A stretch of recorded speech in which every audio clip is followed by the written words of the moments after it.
ಕಿರೀಟಕ್ಕೆ ಮತ್ತೊಂದು ಗರಿ. ಹಿಂದಿಗೆ ಡಬ್ಬಾದ ಕನ್ನಡ ಧಾರಾವಾಹಿ. ಕಲರ್ಸ್ ಕನ್ನಡ ವಾಹಿನಿಯಲ್ಲಿ ಪ್ರಸಾರವಾಗುತ್ತಿರುವ ಜನಪ್ರಿಯ ಧಾರಾವಾಹಿಗಳ ಪೈಕಿ ಕನ್ನಡತಿ ಕೂಡ ಒಂದು. ಕನ್ನಡತಿ ಧಾರಾವಾಹಿಯಲ್ಲಿ ಇದೀಗ ರೋಚಕ ತಿರುವು ಎದುರಾಗಿದೆ. ಹೀಗಿರುವಾಗಲೇ ಕನ್ನಡತಿ ಧಾರಾವಾಹಿ ಪ್ರಿಯರಿಗೆ ಒಂದು ಗುಡ್ ನ್ಯೂಸ್ ಇಲ್ಲಿದೆ. ಕನ್ನಡ ಕಿರುತೆರೆ ವೀಕ್ಷಕರ ಗಮನ ಸೆಳೆಯುತ್ತಿರುವ ಕನ್ನಡತಿ ಧಾರಾವಾಹಿ ಇದೀಗ ಹಿಂದಿಗೆ ಡಬ್ಬಾಗುತ್ತಿದೆ. ಹೌದು, ಕನ್ನಡತಿ ಧಾರಾವಾಹಿ ಇದೀಗ ಹಿಂದಿ ಭಾಷೆಗೆ ಅಜ್ನಬಿ ಬನೆ ಹಮ್ಸಫರ್ ಹೆಸರಿನಲ್ಲಿ ಡಬ್ ಆಗಿದೆ. ಹಿಂದಿ ಭಾಷೆಯ ಖ್ಯಾತ GEC ವಾಹಿನಿಯಲ್ಲಿ ಕನ್ನಡತಿ ಧಾರಾವಾಹಿಯ ಡಬ್ಡ್ ವರ್ಷನ್ ಅಜ್ನಬಿ ಬನೆ ಹಮ್ಸಫರ್ ಪ್ರಸಾರವಾಗಲಿದೆ. ಈಗಾಗಲೇ ವಾಹಿನಿಯಲ್ಲಿ ಅಜ್ನಬಿ ಬನೆ ಹಮ್ಸಫರ್ ಧಾರಾವಾಹಿಯ ಪ್ರೋಮೋ ಬಿಡುಗಡೆಯಾಗಿದೆ. ಕನ್ನಡತಿ ಧಾರಾವಾಹಿಯ ಹಿಂದಿ ಡಬ್ಡ್ ವರ್ಷನ್ ಅಜ್ನಬಿ ಬನೆ ಹಮ್ಸಫರ್ ಸೀರಿಯಲ್ನ ಪ್ರೋಮೋವನ್ನು ನಟ ಕಿರಣ್ ರಾಜ್ ಫೇಸ್ಬುಕ್ನಲ್ಲಿ ಹಂಚಿಕೊಂಡಿದ್ದಾರೆ.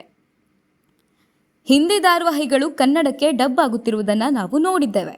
ಆದರೆ ಕನ್ನಡತಿ ಹಿಂದಿಗೆ ಡಬ್ ಆಗುತ್ತಿದೆ. ಇದು ಹೊಸ ಮೈಲಿಗಲ್ಲು. ಕಿರಣ್ ರಾಜ್ ಹಾಗೂ ರಂಜನಿ ರಾಘವನ್ಗೆ ಅಭಿನಂದನೆ. ಇದು ಖುಷಿ ಪಡುವ ವಿಷಯ, ಕನ್ನಡಿಗರ ಹೆಮ್ಮೆ ಅಂತೆಲ್ಲ ಅಭಿಮಾನಿಗಳು ಕಾಮೆಂಟ್ ಮಾಡುತ್ತಿದ್ದಾರೆ.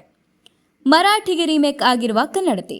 ಕನ್ನಡ ಭಾಷೆಯ ಸೊಗಡಿರುವ ಕನ್ನಡತಿ ಧಾರಾವಾಹಿ ಮರಾಠಿಗೆ ರೀಮೇಕ್ ಆಗಿದೆ. ಕನ್ನಡದ ಕನ್ನಡತಿ ಧಾರಾವಾಹಿ ಭಾಗ್ಯದಿಲೆ ತೂ ಮಲಾ ಹೆಸರಿನಲ್ಲಿ ಮರಾಠಿಯಲ್ಲಿ ತಯಾರಾಗಿದೆ. ಕಲರ್ಸ್ ಮರಾಠಿ ವಾಹಿನಿಯಲ್ಲಿ ಭಾಗ್ಯದಿಲೆ ತೂ ಮಲಾ ಧಾರಾವಾಹಿ ಪ್ರಸಾರವಾಗುತ್ತಿದೆ.